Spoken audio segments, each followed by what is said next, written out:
Remember the 5th of November. Good evening, everyone. You're listening to Red Pill 78. I am the corruption detector, and this is your Red Pill News. Hope everyone's having a lovely day. We've had a lot of news already, and it is still very early. First of all, Project Veritas did drop a big BOMB in terms of the deceased financier. Jeffrey will leave his last name out of it because it will shut this video down immediately. Well, turns out at least 3 years ago, ABC News had a major scoop on this story, and instead of covering it, they allowed it to be buried, thereby protecting rich and powerful people and allowing children to be victimized from across the country and beyond. We've got some interesting connections made on that by Outlaw Josie Wales and then my good friend and fellow researcher Methods.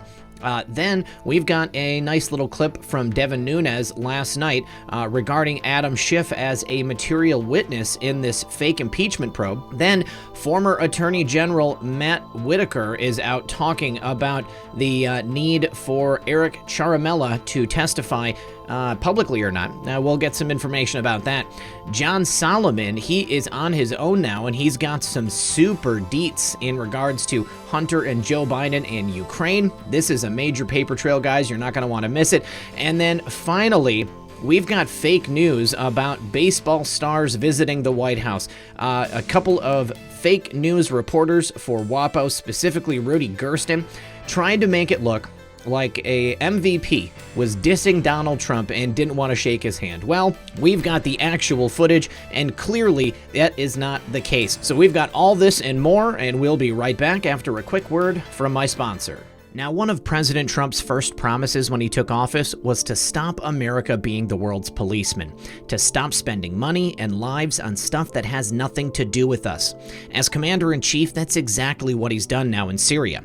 With Veterans Day coming up, as well as Thanksgiving and Christmas, Noble Gold wanted to mark the leadership, courage, and vision of President Trump with this special coin. Made of solid silver, you have to agree it's the perfect gift for the patriot in your life. And until December, this fabulous gift has a whopping $10 off the price and a free display case as well. Use the code REDPILL7810 for this incredible special offer. So if you're looking for something a bit different, something very exclusive, and are stuck about what to buy your loved one this holiday season, here is your answer. An American-made gift for an American-made patriot. Don't miss this one. Go to TrumpCoin2020.com and use the code REDPILL7810 for $10 off and this collector's case for free. Well, as promised, James O'Keefe and Project Veritas have released a series beginning with this video exposing ABC, hashtag expose ABC. And ABC has responded to the claims that 3 years ago they had the scoop on JE. Now, they have said that they could not obtain sufficient corroborating evidence to meet their editorial standards to run the story. But I think we all know that is complete horsepucky.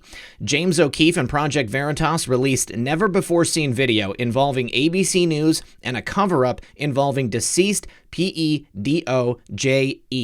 An ABC News insider leaked the shelved video of Good Morning America co-host Amy Robach on a hot mic explaining how her network spiked an investigative report on Jeffrey, the most prolific PEDO of our time. The investigation implicated Bill Clinton and Prince Andrew.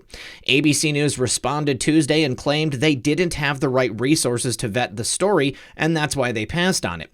Now, at the time, not all of our reporting met our standards to air, but we have never stopped investigating the story. Ever since, we've had a team on this investigation and substantial resources dedicated to it, ABC News said in a statement. Right. Good Morning America co-host Amy Robach said in a statement that her network didn't air the Jeffrey story because they could not obtain sufficient corroborating evidence to meet ABC's editorial standards. Let's just think about this for a moment. They had pictures. They had video. They had firsthand witness testimony from multiple people. The testimony of a woman whose testimony was good enough to open up a brand new investigation by the SDNY. And that was right as soon as President Trump became president. What else did they have? They also had reports of famous people implicating President Clinton, Alan Dershowitz, implicating Prince Andrew, and they didn't run it. Now, they had not anywhere near that level of corroboration with Brett Kavanaugh, but they ran stories about him 24 hours a day, essentially trying to destroy his life. What do you guys think is more likely? Do you think it's more likely that they didn't want to run this story because they didn't have enough evidence, or because they didn't want the crap storm that was going to come down from these rich and powerful people when they decided to do it? Now, here's a tweet from Jeremy Barr, and it says, here is ABC's response to a Project Veritas video of Amy Robach expressing frustration that her Jeffrey piece did not run. Robach was quoted as saying, I was caught in a private moment of frustration. In the years since, no one ever told me or the team to stop reporting on Jeffrey. Here is her full statement. As a journalist, the Jeffrey story continued to unfold last summer. I was caught in a private moment of frustration. I was upset that an important interview I had conducted with Virginia Roberts didn't air because we could not obtain sufficient corroborating evidence to meet ABC's editorial standards about her allegations. My comments about Prince Andrew and her allegation that she had seen Bill Clinton on Jeffrey's private island were in reference to what Virginia Roberts said in that interview in 2015. I was referencing her allegations, not what ABC News had verified through our reporting. The interview itself, while I was disappointed it didn't air, didn't meet our standards. In the years since, no one ever told me or the team to stop reporting on Jeffrey, and we have continued to aggressively pursue this important story. Now, having heard her statement after the fact, I want to take you guys to the video, the actual video of what she said when she was caught on a hot mic, candidly discussing the situation, when of course she didn't think anyone would ever hear what she was saying, and she was speaking honestly. All right, friends, here we have the tweet from Project Veritas with a clip of the video. I just want to play this clip. I do want you guys to actually go to Project Veritas's YouTube channel and watch the full video. Make sure that you share that. Make sure that you share this tweet. Apparently, there is a petition asking ABC to demand answers. And of course, we do want to use this hashtag right here. Let's go ahead and take a look at the clip. I've had the story for 3 years. I've had this interview with Virginia Roberts. We would not put it on the air. First of all, I was told, who's Jeffrey Epstein? No one knows who that is. This is a stupid story. Then the palace found out that we had her whole allegations about Prince Andrew and threatened us a million different ways. We were so afraid we wouldn't be able to interview Kate and Will that also quashed the story. And then Alan Dershowitz was also implicated in it because of the planes. She told me everything. She had pictures. She had everything. She was in hiding for 12 years. We convinced her to come out. We convinced her to talk to us. It was unbelievable what we had. Clinton. We had everything. I tried for 3 years to get it on, to no avail, and now it's all coming out, and it's like these new revelations, and I freaking had all of it. I'm so pissed right now. Like, every day I get more and more pissed because I'm just like, oh my God, what we had was unreal. Other women backing it up. Hey, yep. Brad Edwards, the attorney, 3 years ago, saying there will come a day when we will realize Jeffrey Epstein was the most prolific pedophile this country has ever known. And I had it all 3 years ago. Well, that day has sure come. Now the rest of the world is catching up with what we have known for many years.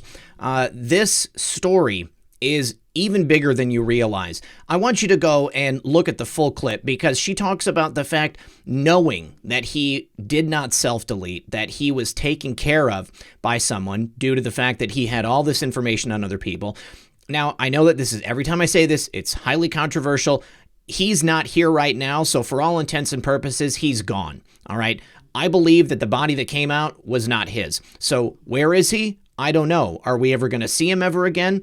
I don't know. I really do hope that the Justice Department has him someplace safe and they faked his death so that they can use him at a later date and so that the cabal would stop trying to take him out. But as it stands right now, he's gone. He's not here. So I'm just going to continue to go with that, saying that he's not here. But if he is not here for good, then that clearly means that someone else did the job for him. All right, guys, moving on. Now, Methods put together a little thread here concerning the incident with ABC News and Jeffrey. And he says, connect the dots, and he includes a tweet from our friend Outlaw Josie Wales. Disney owns ABC News and is therefore part of the concerted effort from leadership to provide cover for Jeffrey's global PEDO ring. Perhaps parents really ought to rethink spending money at their theme parks and cruise ships that all focus on children. Food for thought. And it gets deeper. He says, friendly reminder, new accusations of manipulations and abuse by this type of offender, Jeffrey, and his circle of powerful acquaintances, from Prince Andrew to former Senator and Disney chairman George Mitchell. And he was the Senate Majority Leader during the Bush Sr. and Clinton presidency. Now, remember this, our friend Methods put this out back in July. Nothing to see here, just a Disney Jeffrey Island connection. Afterward, make your way to your second snorkel stop, Little St. James Island, where curious fish dart back and forth in the clear blue water. That's right, Disney had some type of a business working relationship with Jeffrey.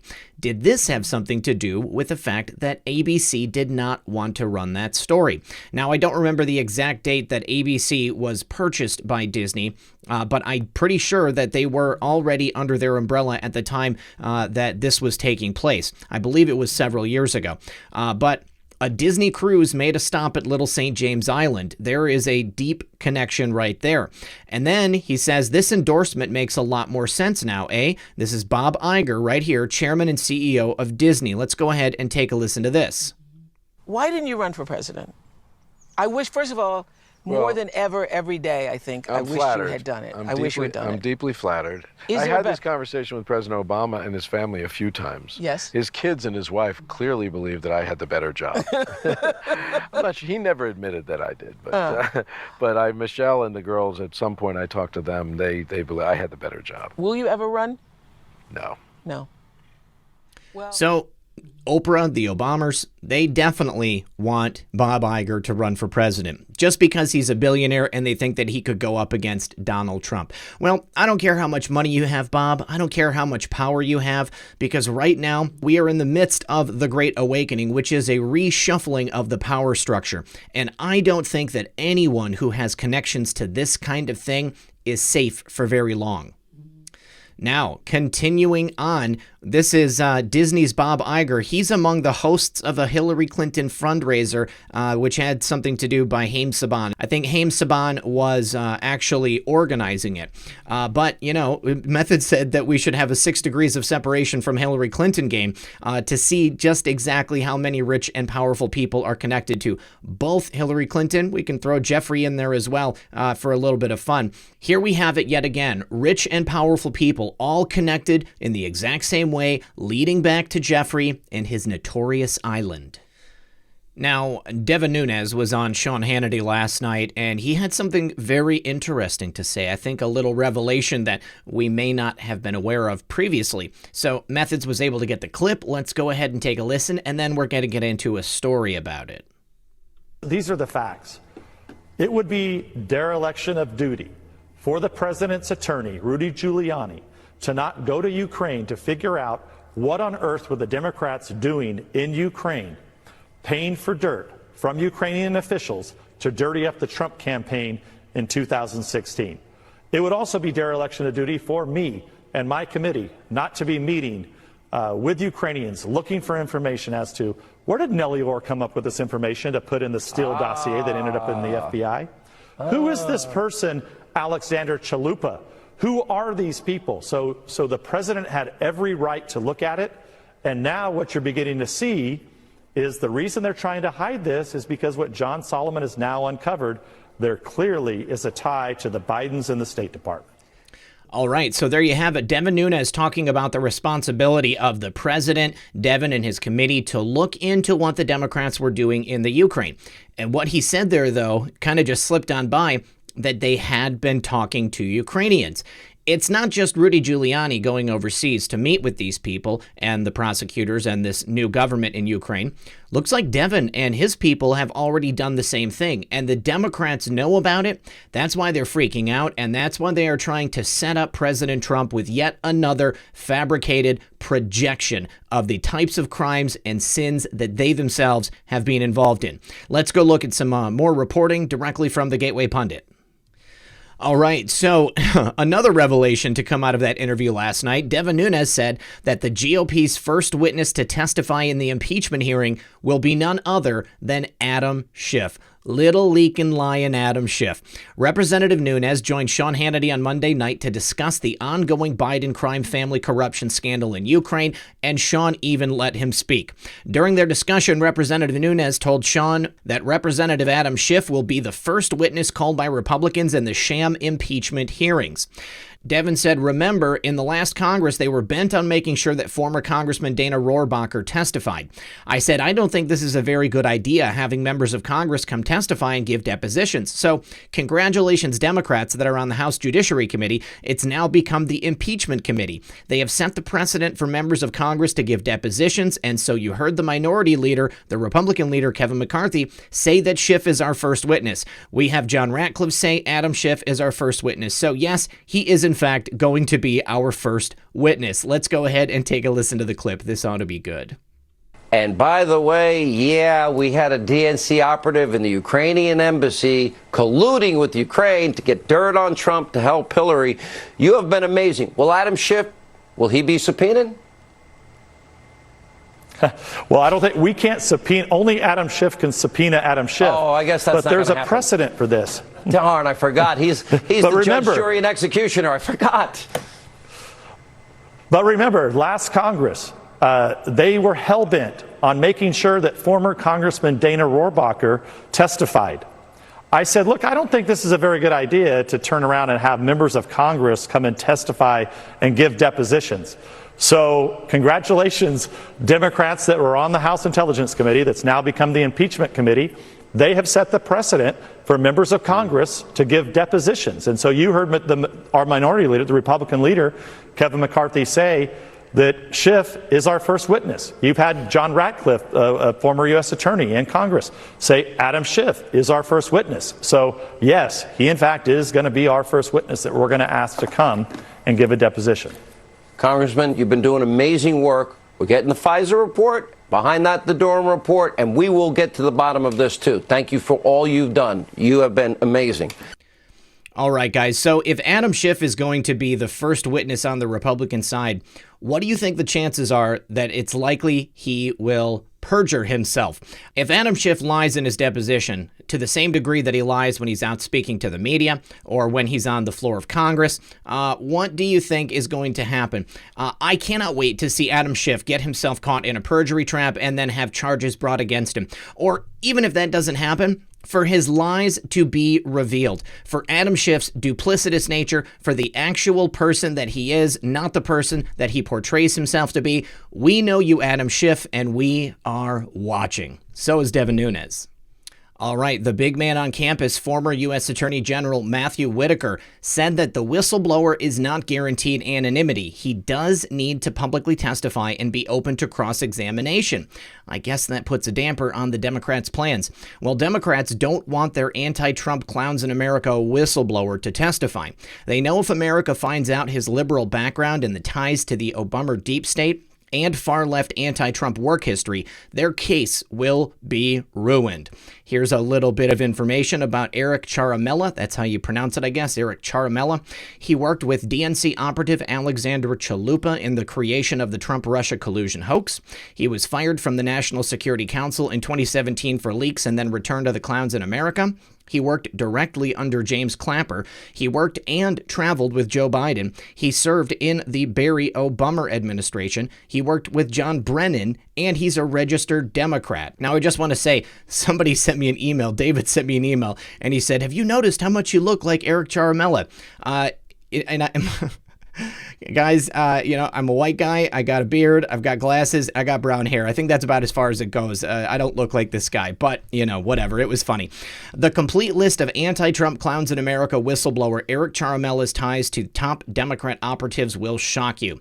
Clowns in America snitch Eric Ciaramella filed a whistleblower complaint on August 12th over President Trump's July 25th call with Ukrainian President Zelensky, where the two discussed ferreting out corruption. This included talk on investigating the Biden crime family. Now, the so-called whistleblower, Ciaramella, is a Democrat who had a professional tie to a 2020 Democrat. Ciaramella coordinated and took guidance from Adam Schiff's staff, and Schiff lied about it. Schiff's staff recommended attorneys for the so-called whistleblower. Ciaramella was kicked out of the White House for leaking negative stories about Donald Trump in 2017. Trump hater Ciaramella was behind the fake story that Putin told Trump to fire Comey, a complete fake news story from 2017. Ciaramella's attorneys worked for James Clapper, Hillary Clinton, Chuck Schumer, and donated to Joe Biden. An attorney for Ciaramella is a member of the hashtag Resistance. Ciaramella worked with Joe Biden in the executive branch when he was vice president. Ciaramella had no problem with the Joe Biden and Hunter Biden's $1 million pay-for-play scandal with Ukraine. Ciaramella traveled with Joe Biden to the Ukraine. Ciaramella worked with DNC operative Alexander Chalupa in the creation of the Trump-Russia collusion hoax. A former associate of James Clapper, that would be Charles McCullough, assisted Ciaramella in his complaint against Trump, and Adam Schiff's aides, Abigail Grace and Sean Misko, worked with Ciaramella in the White House. So incestuous among these Democrats. On Monday, former U.S. Attorney General Matt Whitaker told Harris Faulkner that the whistleblower is not guaranteed anonymity and should testify in public. Let's go ahead and go straight to the clip. Looking here through just Yovanovitch's, it looks pretty official, and I would say that this also then challenges Republicans to, as we move forward into public hearings, to make sure that these documents also get out for each person who testifies in addition to the public stuff, because it looks like a lot. I want to get to this. With outing the whistleblower, a federal appeals court today, well, hold on, everybody in my team, because I want to get to this whistleblower. Do we break something sacred that should matter whether you're Republican, Independent, Democrat? Do we break something if we let politics interfere with outing a whistleblower? Well, a whistleblower is never guaranteed anonymity, and that's, all they're guaranteed is that they won't be retaliated against from a workplace and a job standpoint. So, for me, I think this whistleblower does need to publicly testify and be subject to cross-examination, which is consistent with the American legal traditions that we all believe make this a great country. That's very helpful. I had not heard the identifying portion of it as of late, so I wanted to get that from you. All right, there we have it. Matthew Whitaker, he knows his stuff. He worked in the Justice Department, and he was acting Attorney General. If anyone knows what the laws surrounding whistleblower protections are, I would imagine Matthew Whitaker would be one of those people. And he's right. They are not guaranteed anonymity. Look at people like Nate Kane, someone who brought extremely damaging information to the forefront on a lot of different subjects. The government retaliated against him. He was forced to change his job. He was forced to move around. He was forced to protect his family. Now, Eric Ciaramella is trying to take out the president of the United States, not just some bureaucrats in the United States government. And the claims that he is making are nowhere near the claims and evidence brought forth by someone like Nate Kane or other whistleblowers before him. However, the Democrats are so concerned with protecting the identity of Eric Ciaramella that they will not allow him to testify publicly. Well, I think that it's only a matter of time. He will be forced to testify publicly, and he will be forced to recant his entire story. If he's questioned publicly in front of a committee in the U.S. Congress and he reads that transcript, his entire story falls apart. Just because he's got a bad feeling that something's going to happen, something that is not said or even implied, that does not raise to the level of whistleblower status. He is not blowing the whistle on anything. He is clearly part of a long-term plan to unseat a democratically elected president here in our constitutional republic. All right, as I stated earlier, John Solomon has started his own news agency, and he put a tweet out yesterday that says, breaking, memos detailing Hunter Biden's contacts with the Obama State Department have been released. The vice president's son's Ukraine gas firm pressed U.S. officials to end corruption allegations just a month before Joe Biden forced the firing of a prosecutor overseeing the case. Let's go ahead and take a look at the reporting from John Solomon. All right, and here we have it. Memos reveal Burisma Holdings pressed the Obama State Department to help end corruption investigation involving Hunter Biden. New memos reveal Burisma Holdings, Hunter Biden's Ukrainian natural gas company, pressured the Obama State Department to help end the corruption investigation during the 2016 election cycle, just 1 month before then Vice President Joe Biden forced Ukraine to fire Viktor Shokin, the prosecutor probing his son Hunter. Joe Biden bragged about getting Viktor Shokin fired during a 2018 speech to the Council on Foreign Relations. The media immediately covered for Biden and said his targeting of Mr. Shokin was totally unrelated to the prosecutor's corruption investigation into Hunter and Burisma Holdings. Well, new memos released because of a FOIA lawsuit filed by award-winning investigative reporter John Solomon show Burisma Holdings contacted the Obama State Department several times during the 2016 election to discuss ending the probe. In fact, Burisma Holdings actually name-dropped Hunter Biden when requesting help from the State Department. During that February 2016 contact, a U.S. representative for Burisma Holdings sought a meeting with Undersecretary of State Catherine A. Novelli to discuss ending the corruption allegations against the Ukrainian firm where Hunter Biden worked as a board member, according to memos obtained under a FOIA Act lawsuit. I filed that suit this summer with the help of the public interest law firm the Southeastern Legal Foundation.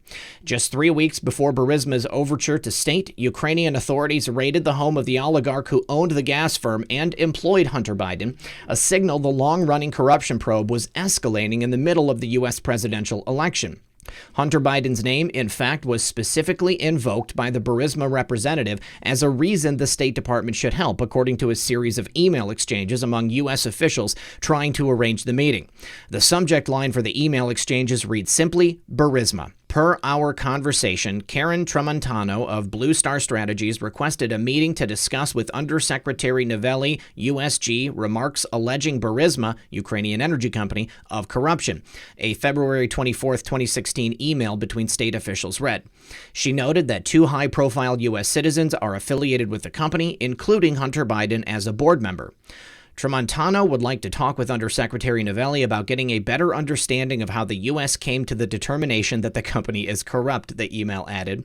According to Tramontano, there is no evidence of corruption, has been no hearing or process, and evidence to the contrary has not been considered. The emails show Tramontano was scheduled to meet Novelli on March 1, 2016, and that State Department officials were scrambling to get answers ahead of time from the U.S. Embassy in Kiev. The records don't show whether the meeting actually took place. The FOIA lawsuit is ongoing, and state officials are slated to produce additional records in the months ahead. Hunter Biden, by some accounts, was being paid over $200,000 a month, sitting on the board of Burisma Holdings despite the fact that he had no experience in the field. As soon as a corruption probe was opened, Daddy VP Biden came to the rescue and got the Ukrainian prosecutor fired. According to the newly released records, Hunter Biden's fellow American board member on Burisma, Devon Archer, successfully secured a meeting with then Secretary of State John Kerry on March 2nd of 2016. Recall that Devon Archer was also Hunter Biden's partner in crime in an American firm named Rosemont Seneca. Devon Archer, coming to see S today at 3 p.m., needs someone to greet him at C Street, an email from Kerry's office manager reads. Hunter Biden maintains that he did nothing wrong, but conceded in an interview with Good Morning America that working at Burisma was poor judgment. Meanwhile, Joe Biden denies there was any corruption and dismisses the handful of reporters who have confronted him about his son's foreign dealings as conspiracy theorists. Yeah, this looks like it is not good for Joe and Hunter. This email evidence from Burisma to the State Department and even John Kerry's office looks very, very bad. I would imagine that Rudy Giuliani, that Devin Nunes, all of our friends in the U.S. government on the right side of the law, they probably already have these records and they are looking into it. I don't think there's any escaping this for Joe or Hunter. I think that this corruption is very real, and I think that they are going to pay for their crimes. And finally, in classic form, the WAPO reporter, a hack named Rudy Gersten, has accused the Nats MVP of dissing Trump and gets called out for fake news by MVP Strasburg in his first tweet in 2 years. Earlier today, the World Series champions Washington Nationals baseball team visited the White House. President Trump cheered the team and met many of the players. Well, Washington Post hack reporter Rudy Gersten accused the World Series MVP Steven Strasburg of leaving Trump hanging by not shaking his hand at the White House ceremony, but it was fake news. Strasburg hugged team officials before he shook President Trump's hand.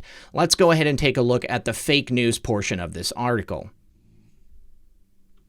To celebrate finally finishing that fight. Thank you.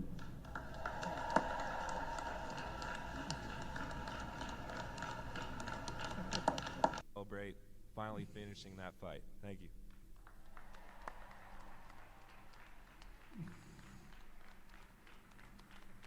Here's what really happened.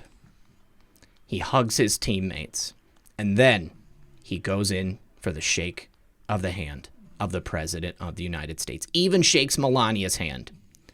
Steven Strasburg calling it out as fake news. Absolutely disgusting, but what do we expect from the Washington Post at this point? If they have an opportunity to smear the president and try to make him look bad, they're going to take it. Now, Gersten got MVP Strasburg to tweet for the first time in nearly 2 years. His response was that it was fake news. In fact, Gersten cut the video to make it look like Strasburg dissed President Trump. This is how unhinged and dishonest the liberal media is today. Once again, this is so not surprising. It's disheartening, and it's too bad that this is the state of the national media. But what do you expect when every newsroom in America is full of clowns and planted infiltrators? This right here, my friends, is one of the reasons that I enjoy this job so much, being able to bring you guys truth on a daily basis. Well, guys, the closer we get to the end of the year, the more things are beginning to heat up. We are truly in the end game, and we are about to witness for ourselves the complete implosion of not only the Democratic Party, the swamp, everyone involved in the cabal and the plot to take down President Trump. The people who are truly guilty in this situation are going to be exposed, and the whistleblower, Adam Schiff, all of these people in Congress who are trying to get rid of the president, it won't be able to work for much longer. 2020 is just around the corner, and we are looking at another 4 years of a beautiful Trump presidency. All right, guys, that's all that I have for you today. I want to thank everyone for joining me. As always, this has been Red Pill 78. I am the corruption detector, and this is your Red Pill News. Good luck, everyone, and God bless. Hey guys, it's Red Pill. I just wanted to say one more thing. Thank you very much to all my patrons. Thank you to everyone who supports this channel. If anyone wants to help out, there are links in the description of this video below. Please make sure to subscribe to my backup channels in case anything happens here. I will begin publishing there.